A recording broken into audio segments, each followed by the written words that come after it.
આટલી બધી મેટ્રોની ટિકિટ ભેગી કરી. નાઈ ધોઈને થઈ ગયો તૈયાર ને આયા બોટેથી તને બાબલા.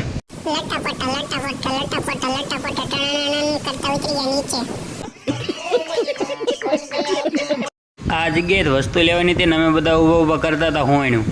મેટ્રોની ટિકિટ લઈ લીધી છે ને હવે આ કુફિયા રસ્તામાં ક્યારે બહાર નીકળશું એનું કઈ નક્કી નથી.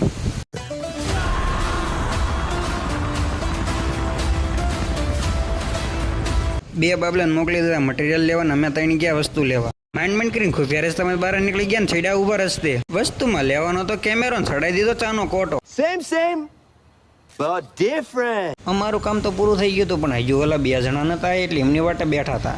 હવે શું કરે?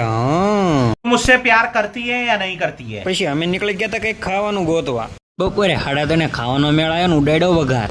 અને પછી ખાવાની બાકાજી કે એવી બોલે ને કે દહીંની તીખરીને 4 થાળીઓ ઉલાળી ગયા. અને આ ભાઈ એમની કંઈક અલગ જ મોજમાં હતા. સાસ બહુ પીધી ને મને ખટાશ નડે છે. અરે પાડા તારી જિંદગીમાં ધૂળ પડી ભલા માણા. હવે આ કોથળીમાં શું લાયા છે એનું અનબોક્સિંગ કર્યું પછી ખબર પડશે.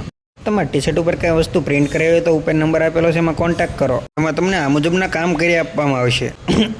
બિલ્ડિંગ બતાવું છું અમને કોઈ ન જોતા.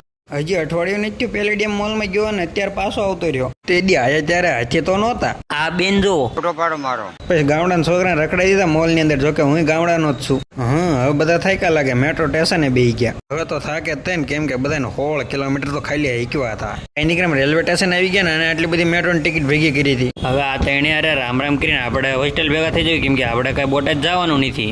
હવે અમે હોસ્ટેલ વયા જઈને તમે બધા ફોલો કરો કેમ કે હવે આપણે મળશું નવા વ્લોગ આરે.